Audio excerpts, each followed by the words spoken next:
ताली बजाएर वेलकम गरौँ गङ्गा बहिनीलाई। नमस्ते। आज के गर्छौ? आज गीत गाउँछु। अस्ति तिमीले एउटा चिज के गर्न बिर्सेको भन् त? के गर्न बिर्सेको?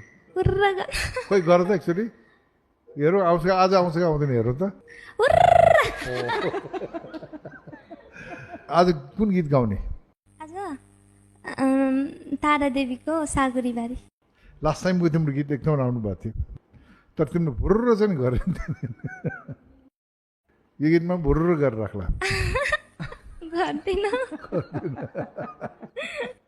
ल सुनौ ल।